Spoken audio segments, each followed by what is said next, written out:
Can I get a woo?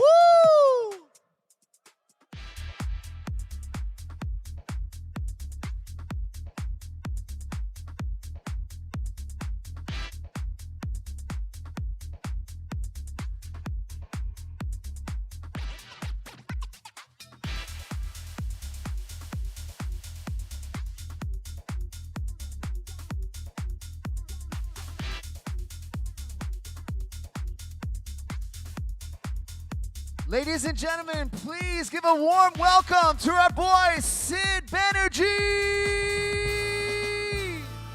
All right, let's do it. Hello, hello.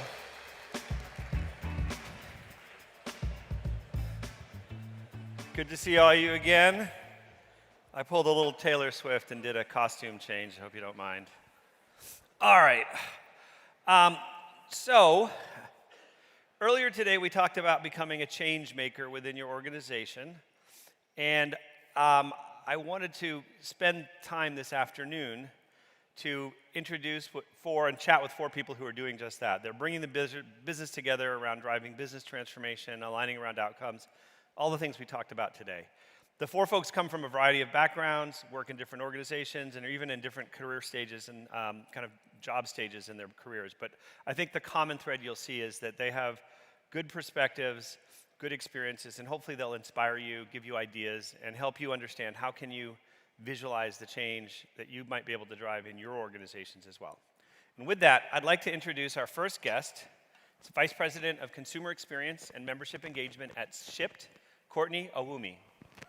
Come on out.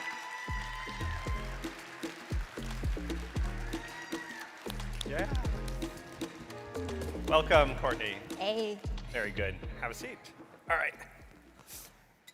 All right, so I don't know how many people know about Shipt, but maybe you can tell us a little bit about you and your role and just generally what Shipt does for a business. That'd be great. For sure. I'm Courtney Owumi, Vice President of Consumer Experience and Membership Engagement at Shipt. Under my remit, I have consumer and experience insights. They live together to help us tell a well-rounded story of what we're experiencing. I also have membership marketing because our program, our company, is run off of a subscription model primarily. And then I also have product marketing. For those not familiar with Shipt, Shipt is a tech enabler for same-day delivery. We partner with national retailers and local grocers. And with gig workers, we have a contracted workforce to provide same-day delivery to our customers and subscribers. We are a wholly owned subsidiary of Target, and we also play a key role in Target's membership program, Target Circle 360. Right. And now you're not based in Minnesota, though. You were down in the South, if that's correct? Yes. I live in Atlanta. Atlanta. Okay, very good. So you mentioned that everyone says, you've talked about this in the past, everyone says they're customer-centric, but Shipt took the step of putting customer metrics into your actual OKRs, your objectives and key results. How did that change the way that different departments, not just the customer-facing groups, but finance, product, how do they collaborate with your team, and what are they looking to try to do? Yeah, about 2 years ago, we made a really conscious decision as an enterprise to elevate some of our customer experience metrics into our company OKRs, as well as our strategic priority, our company strategic priority KPIs. What that did is that helped us put us at the table of all the conversations. We see customer experience as a tool to understand what are the guest problems to solve. So we're always in those beginning conversations to understand what it is we're trying to do, what we're trying to do, and then we also help understand the impact of those things. As we think about the non-customer facing orgs, at the end of the day, we're all ultimately trying to do what's best for the customer. And so I think having that elevation really made that true to our company's ethos. Very good. And when you think about driving business model changes, can you talk a little bit about maybe an example where you were able to really tap into that insight that came from customer experience and try to figure out what should you do and how does it balance against, a score like maybe an OSAT, but also the financial risk and financial opportunities that making a change might produce? Yeah, I think one thing that really comes to my mind immediately is some of the work we've done in this past year around working closely with Target to launch a new benefit to Target Circle 360 members in particular. Right. When we were thinking about what we could bring as an enterprise to value those members, we turned to our customer data. And in our industry, third-party delivery, the biggest barrier or biggest perception barrier among customers is the markup, right? We've all used third-party delivery services before. I'm sure many of us, Shipt, Instacart, DoorDash, Uber Eats. The price you pay through those apps is not the same price as you would pay at the store. That is the markup, and that's part of the business model of these companies. When we look to say, what could we do to bring enterprise value, we know that's the #1 barrier to order engagement. And we thought, what if we could remove that barrier for this segment of guests? How amazing would that be? What kind of business results would we achieve? So that's one way that we foundationally used our CX program to understand how could we solve this business problem, and leveraging those insights to create a business case to ultimately be able to deliver such a capability. And just to put a fine point on it, the business case was, I'm going to lower the charge I charge my customers, but I can make a business case that I'll get more engagement, more shopping, more ultimately revenue. Exactly. We're going to get more orders, we're going to get more engagement, and we're going to increase retention of those customers, more importantly. The overall lifetime value of the customer will increase. So this gets to everything we were talking about this morning. It's about focus on the outcome, and when you can get your C-suite to say, I like more revenue, then they'll help you make that change. Very good. Last question I guess I'd ask is, you have a unique perspective on this kind of three-party relationship between the customer on the one side, the shopper, and then you, who are really serving as that platform, that connector. How has focusing on the shopper's desire actually improved that bottom line experience for the end consumer? We kind of just talked about that, I guess. Yeah, but I think leaning into that a little bit more, the shopper is kind of, we call them our secret sauce, right? They are that last interaction that somebody has with our product. So enabling them to do the best that they can do is ultimately what's going to equal satisfaction for our customers. We know through our data that shoppers shop with us because they like the flexibility of the work, they like making money, but also what makes Shipt different is they like the connection with the members, which is really special. Right. Vice versa, members like the connection they can have with the shopper. So we've been able to harness that to another differentiator of our brand, which we call Preferred Shopper, where you can increase your likelihood of getting the same shopper over and over to really increase that fulfillment experience. So you build a relationship. And again, I want to clarify this because that's when I didn't quite get this initially when we talked. The member is the person buying things. The shopper is the gig worker that's actually delivering shopping and then delivering things. Yes. So you're giving that person in the middle, that person that works with you, power to kind of control how they interact with not just you, but with the actual members themselves. Absolutely, and the results are amazing. We see double-digit increase in our NPS when they have orders fulfilled by a preferred shopper. We see double the order engagement rates of the member. So focusing just as much as we do on our customers, our end customers, as we do on our shoppers, helps provide that total benefit. And what I love about this story is that, again, I mean, in the case, they're not technically employees because they're gig workers. But they are not employees. Okay, legal team. If the IRS is here, they're not employees. But it is a form of employee experience, right, or kind of worker experience. And again, I think it ties together the importance of not just understanding what the customers want, but also understand what the workers need to feel like they're having an engaged and fulfilled job working in an organization. So that's fantastic. Looking at your path, I know you're not a typical CX leader. You were an engineer. You worked on missiles in your first career after you had your engineering degree, and you've also been a management consultant for A.T. Kearney. Do you think, well, I guess the question is, how do you think that background has shaped the way you think about your work at Shipt and generally about customer experience? Yeah, I think if you would have told Courtney sitting in fluid mechanics when she was in college that she would end up being a vice president in marketing, she would have laughed you out the door. But as I kind of reflect on what my experiences helped mold me or helped me into today, I think it kind of settles on two key pieces. One is this innate desire to understand the why behind a problem. I think that probably comes a lot from my consulting background. If anybody's been in consulting and you're on a small team, you learn very quickly that you have to pull your weight to get those end deliverables done. And so I learned very quickly about how to ask the right questions, how to make sure I understood the root cause, the why of how my piece fit into the puzzle. And I think that's so important as you think about our CX journey. I think the other thing is just a strong appreciation for data-driven decision-making, but also not just quantitative data, but qualitative data. Like they work together, they tell a full picture. So having those two pieces of the puzzle are equally important, and I think those two key ideals in mind, I think that's kind of, what helped shape. And we had talked about that. I can relate. I was an electrical engineer in college, and everything I learned about CX, no, I didn't learn it in engineering. Didn't learn any of it. All right, well, thank you very much, Courtney. I appreciate your time and your insights. Thank you you. so much.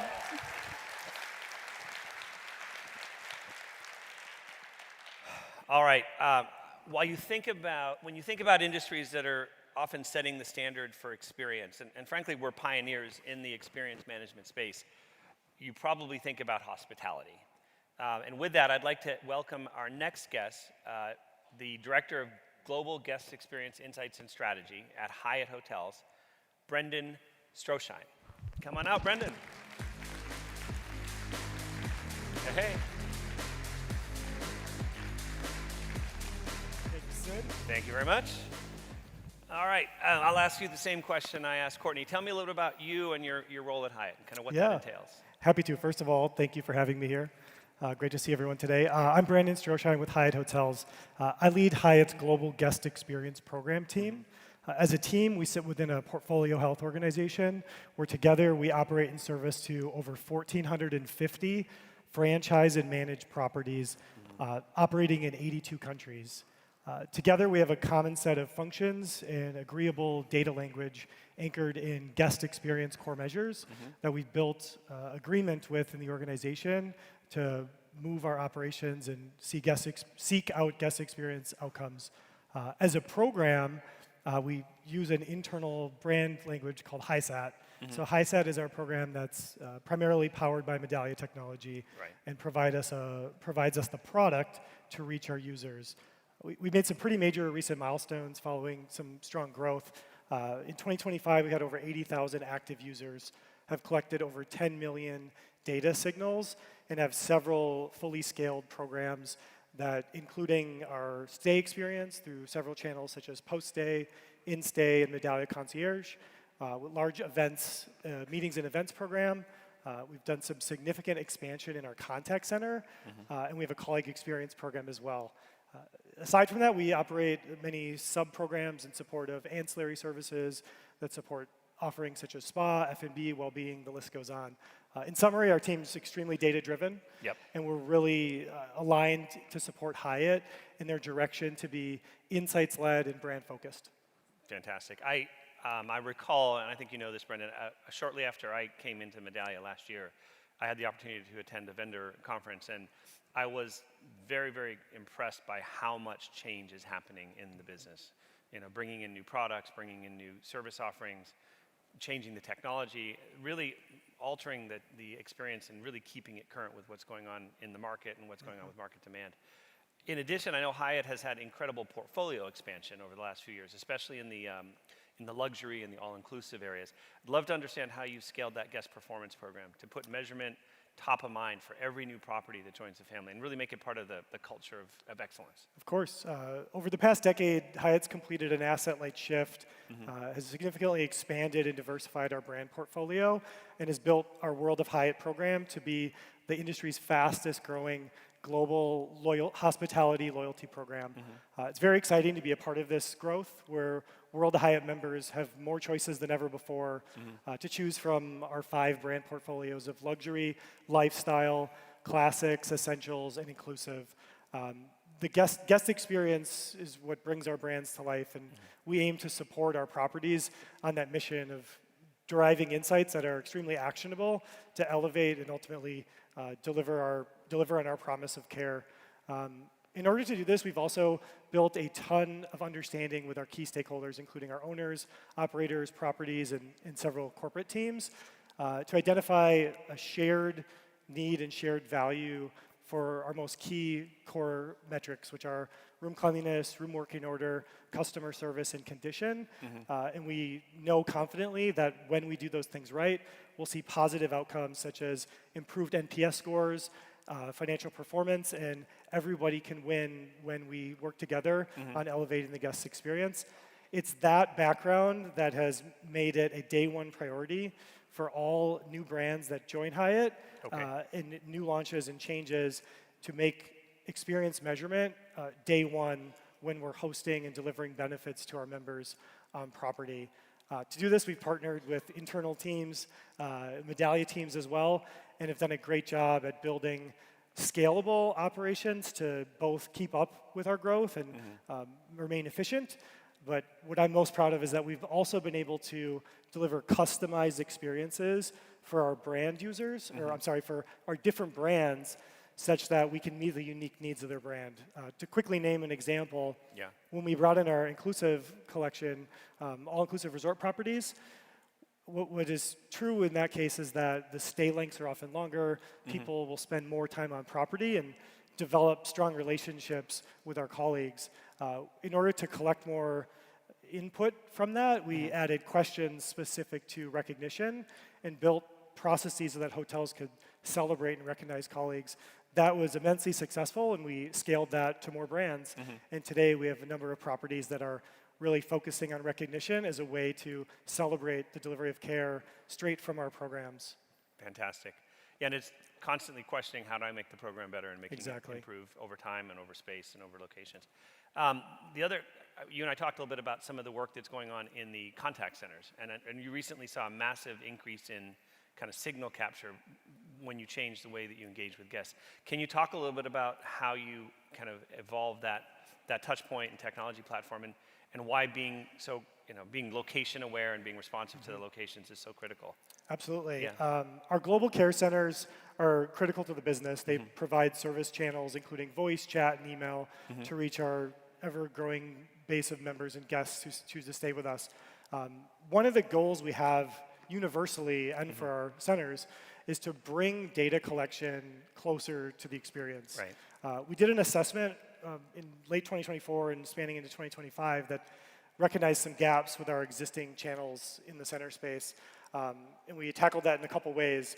One, we rebuilt data connections for some of our existing channels and strengthened our reporting, invested in our user experience. And we also launched new channels such as in IVR so that we can collect feedback at the conclusion of a voice call. Through a combination of those improvements, we've seen a 10x increase in sample within the year, and we've significantly increased the attribution of service interaction to feedback.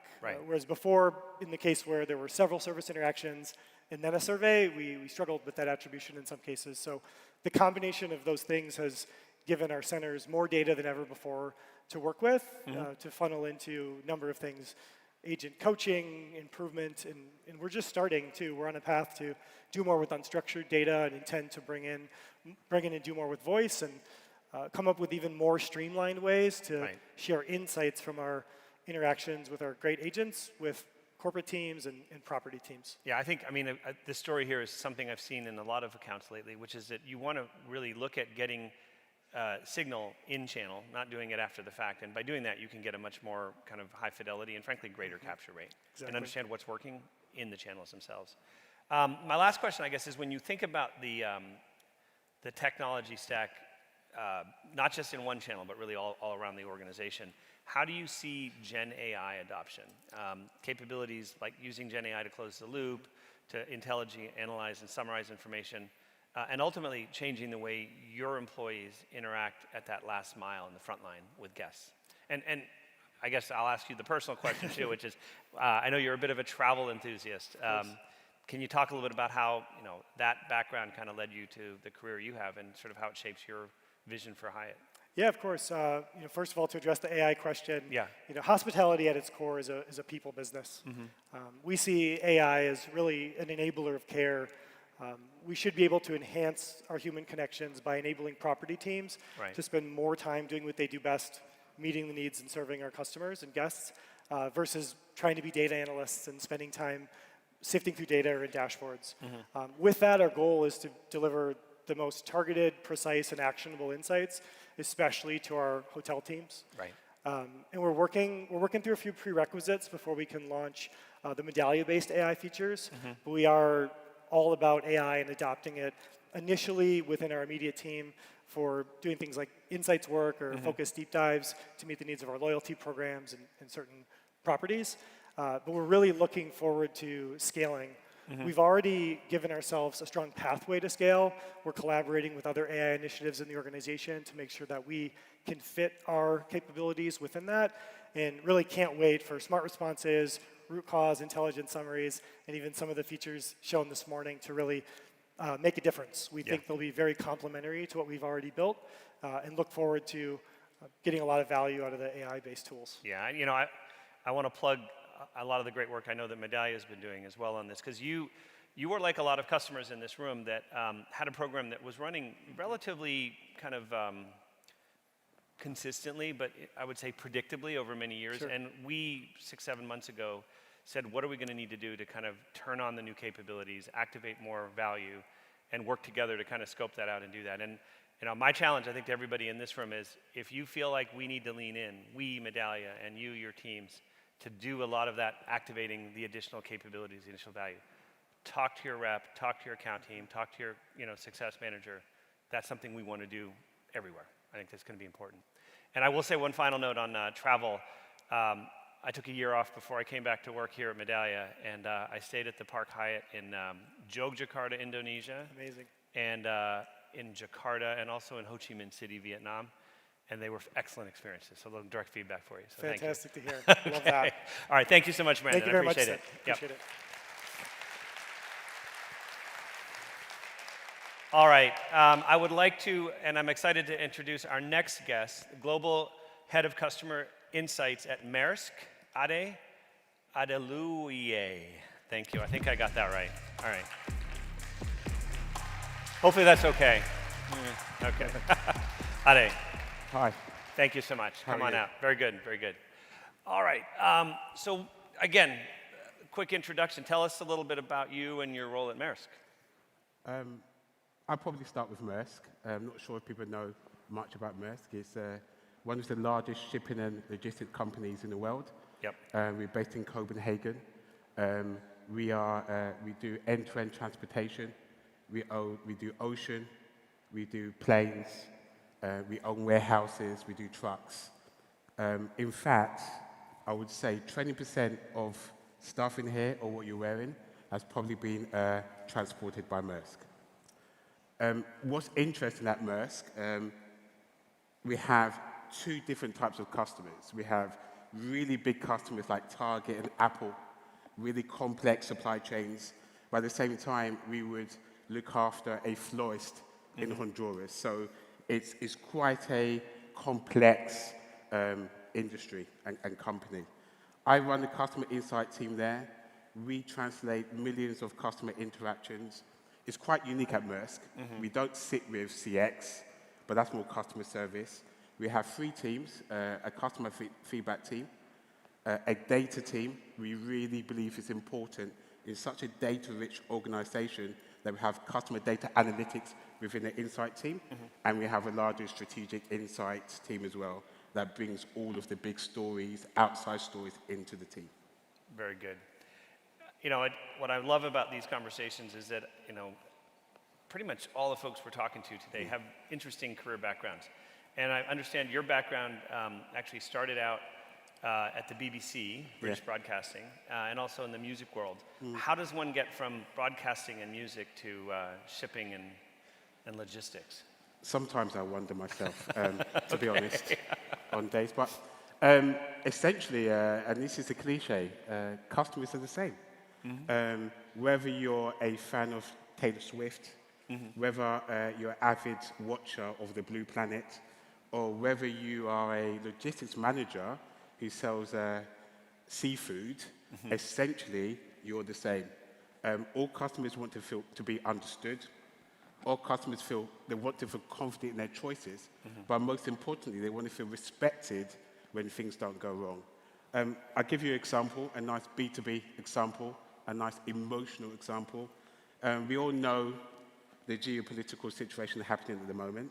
Yes. And tariffs over the last 18 months has been a big core subject. Yeah. And it's escalated over the last couple of years. Real uncertainty for our customers and real uncertainty within Maersk as well. But when we looked at the data, real data rich, we got a lot of interaction from feedback. What was interesting was they were actually more emotionally connected to tariffs than ever before. And because they had a personal relationship with tariffs. Right. If tariffs wouldn't work, they would lose their job. Right. Some of them wouldn't get bonuses if the logistics weren't delivered. Sure. So based on that, B2B is just as emotional. With the data-rich organization we have, we'll be able to understand where Maersk fitted in with our customers, and we got some really great results on how we need to be more partner-led. Yeah. So there's a lot of emotion in B2B as well. I would like just to say that it's about the complexity of the journey is different, but essentially the psychology of the customer is exactly the same. Interesting. So what I'm hearing, if I could paraphrase, music, broadcasting, and CX are all about connection, emotion, and empathy. Empathy. I would Love even say it's a B2B emotion, but there's more anxiety if you're a B2B. If you're the VP of supply chain for Amazon, and that's not being shipped, that's a lot of anxiety. Though I do know some daughters of friends of mine who were quite anxious waiting for the next Taylor Swift album. So see, I'm losing touch. Okay, you never know. You never know. All right. In a legacy industry like shipping, I know there's obviously a lot of long-term personal relationships in the B2B world. And those relationships really are kind of an important part of how you do business. What are the biggest barriers you find when you're trying to shift the mindset from relationship-centric to using data to help inform decisions and actions? That's a big one. Shipping at Maersk is over 150 years old, and relationships are our strongest assets. Yeah. Our best account managers know their customers deeply. Our CCO knows our biggest customers deeply. Yeah. But working in customer insight CX, that's a big barrier. I see that our leaders trust what they can see and what they can touch. Our executives trust their personal experience, their personal anecdotes over the data we have. One powerful story will outweigh survey data of 50,000 customers. I get this constantly when we show insights, the big so what, Ade, right. So what. So there's a data gap, but more importantly, there's an insight gap where we believe that insights have to have actions and insights have to have outcomes. I was in a session yesterday, and I apologize if you're here, I will steal this, where the person said, we're not head of insights, we're head of actions. And that's one of the ways that we're trying to move within Maersk. We need to be better at the storytelling, and we need to be better with the C-suite language. We are integrating Medallia into Salesforce. Okay. What we did within the organization, what my team did, we positioned it definitely in the language of the C-suite. We called it closing the revenue feedback gap. Okay. It then became a growth initiative. The other issue that we're trying to do as well is create accountability and ownership. Right. We don't ship insights. Commercial organizations has to be accountable for the insights that we do. Yeah, that makes a lot of sense. And I think, the fact that you've linked the feedback, the experience with the outcome, which is loyalty and revenue, I think that's important. You're keeping that. The other thing is, data can tell stories too, right? Yeah. Stories don't have to just be what you heard from your customer, in an executive meeting before you close that multi-million-dollar deal. It can be the sum total of the data telling a story. And I think storytelling is going to be important, whether you're data-driven or relationship-driven. I think that's very true. Totally. Yeah. Last question, I think, if you think about driving change, I'd love to maybe ask how you've utilized technology and the external partnerships you have to help your internal teams to see that customer at scale, right? And actually to understand how those insights do affect outcomes, key performance outcomes. Yeah, thanks to you guys. We use Medallia. What I love about Medallia, it gives me peace of mind. It allows me to do my job. Right. My job is to do insight. At Maersk, a big organization like Maersk loves to build stuff. It's the plug and play. Medallia allows us to capture customer feedback in real time. We have this term here.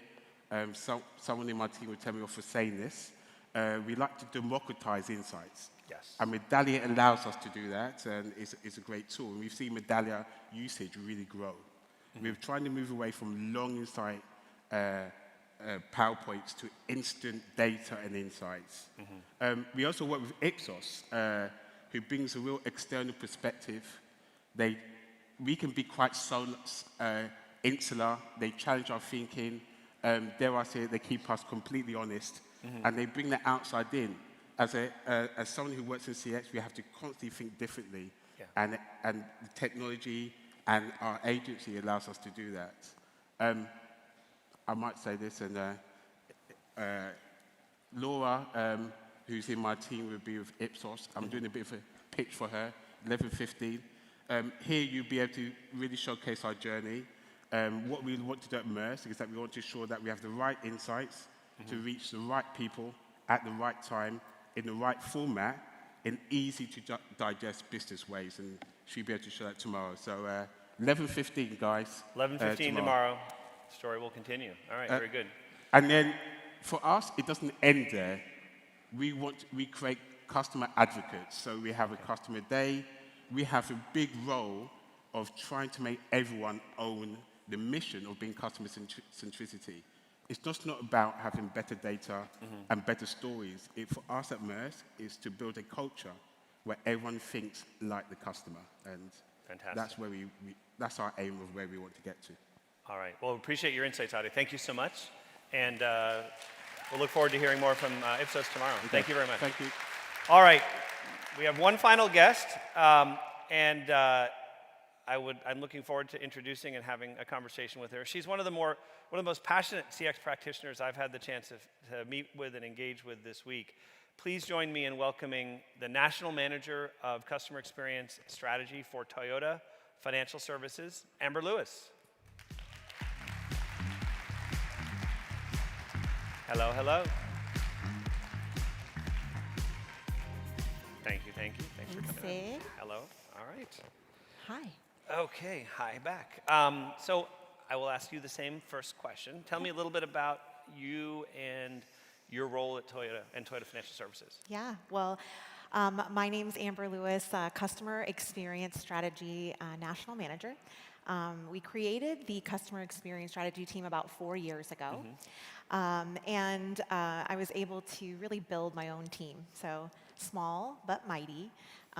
Really no official funding, right? So got into the game, but my team is made up of really two sides of customer experience. One is customer insights, and the other is connected experience within Toyota Financial Services. And we support Toyota, but we also support Lexus Financial Services and a couple private label brands, including Mazda Financial Services and Bass Pro Shops Financial Services, but ultimately driving those insights across the brands. I've worked with TFS, Toyota Financial, for 21 years.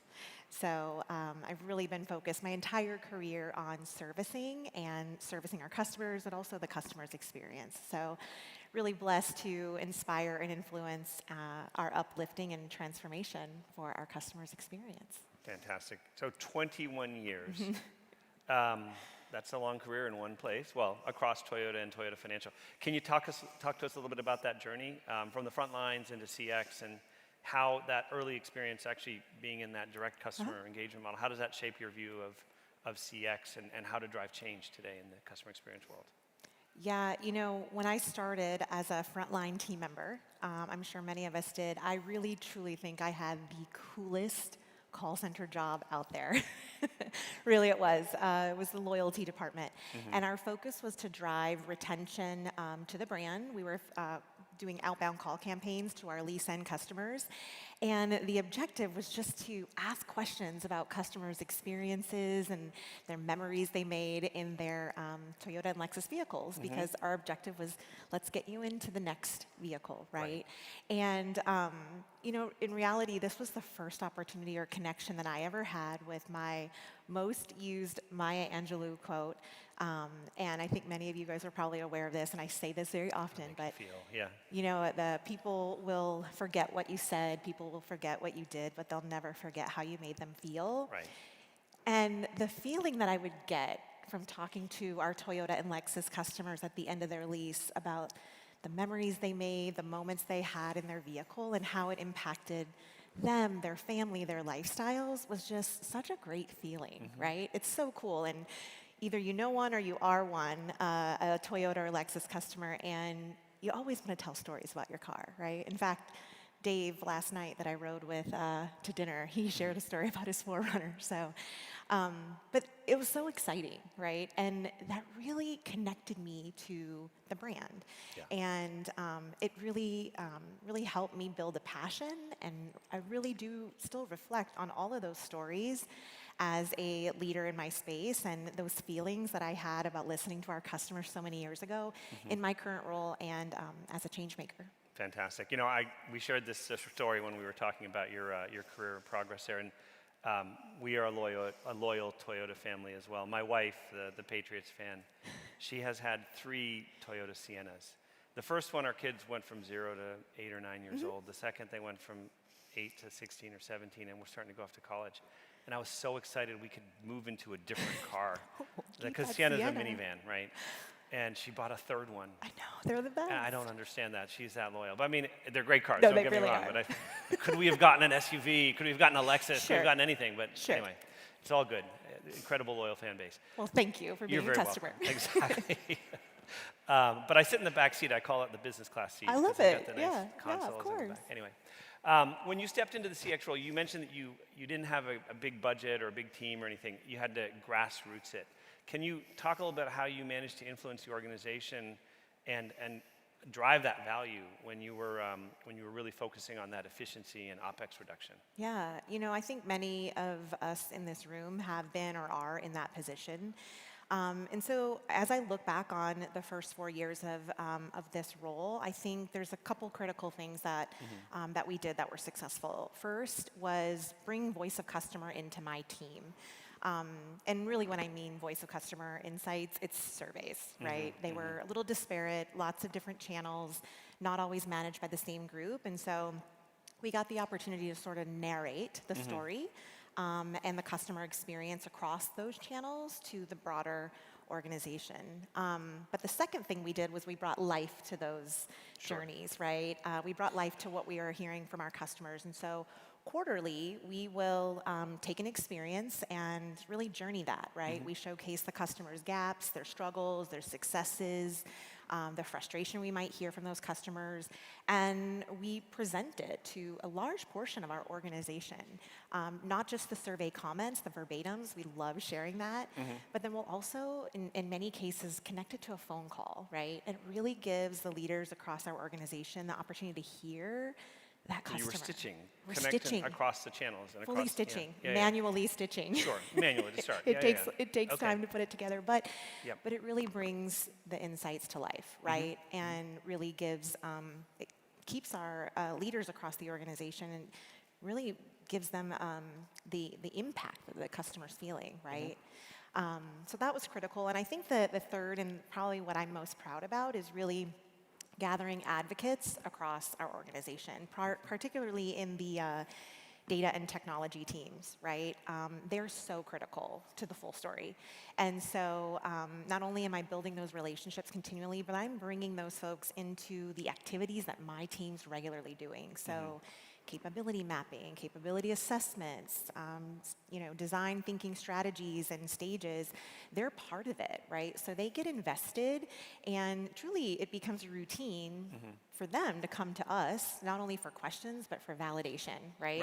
So by building those advocates, I know that they have high expectations. I mean, our data and technology teams want better and faster actionable insights, they're trying to drive business outcomes just like we are, right? And so by gaining those advocates and really seeing the passion in them really validates our inspiration and influence when it relates to customer experience value.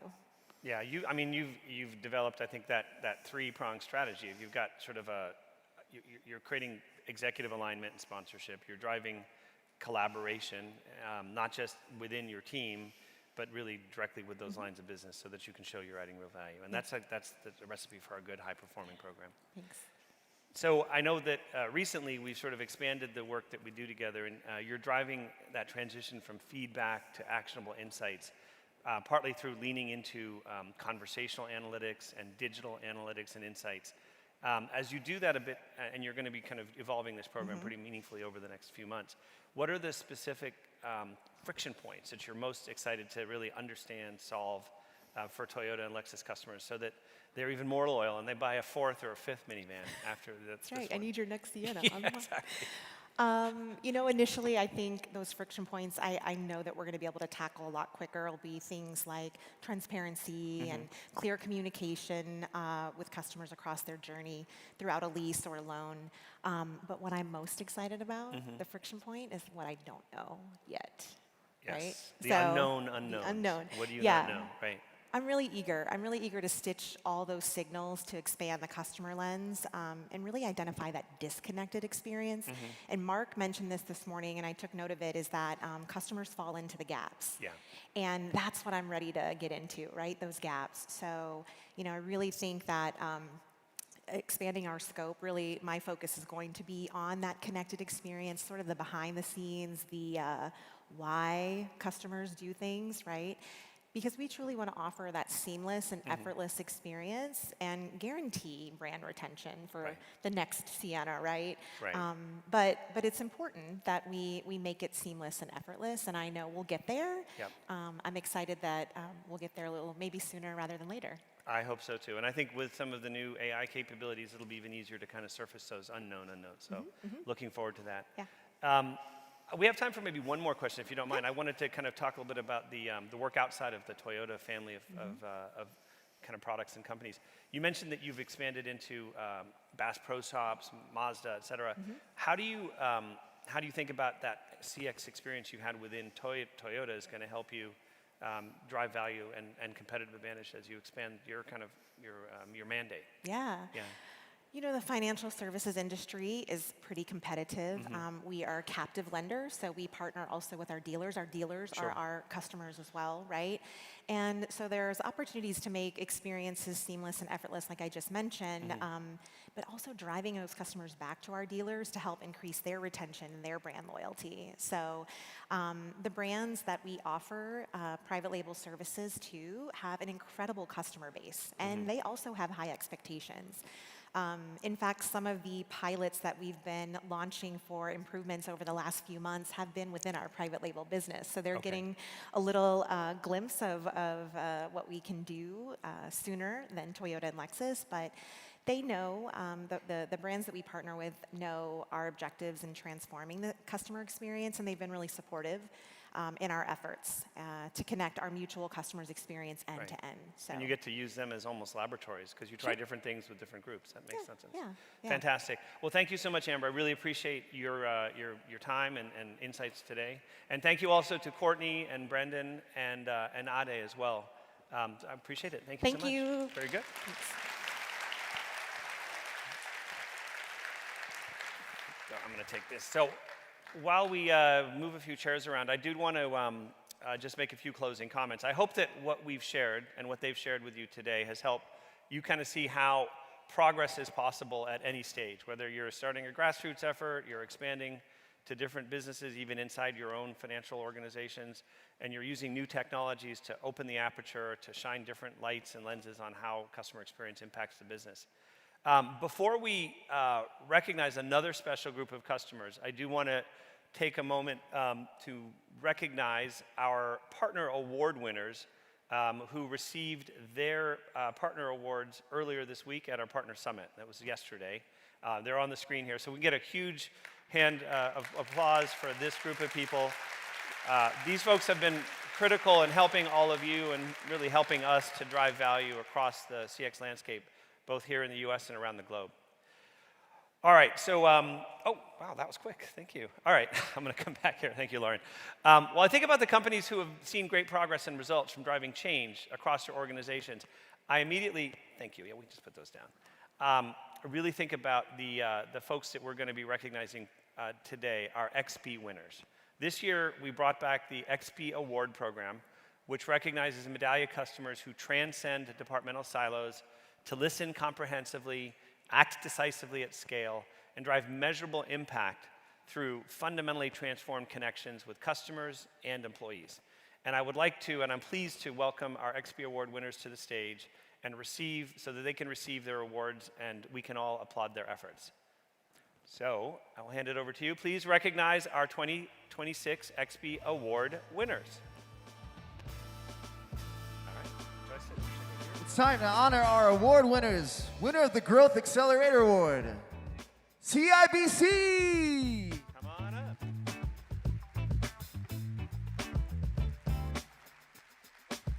Thank you so much. Thank you. Here you go. Very good.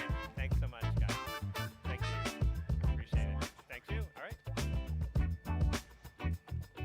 All right. Winner of the Insights to Impact Award, Try to do it this way. Vanguard.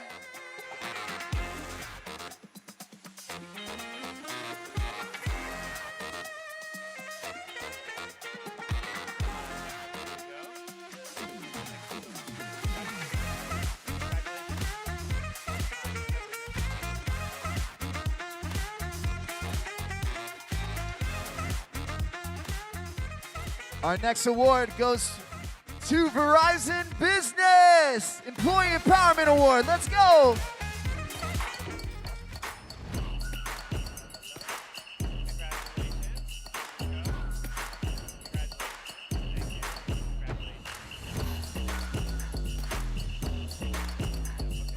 And the Experience Transformation Leader of the Year, Paloma Parata! All the way from St. Lucia, Seguros. Congratulations. All right.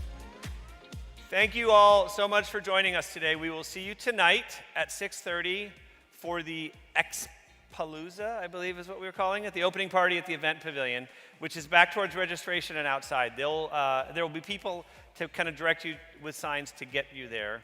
And don't forget, you'll need your badge to get in. And then finally, don't forget to join us here. Don't have too much fun. Join us tomorrow morning, bright and early at 9 a.m. for the Expy Winner Spotlight, Behind the Breakthroughs, where we will be digging into the Expy winner stories with a panel and a fireside chat that you won't want to miss. Have a good night. Thank you.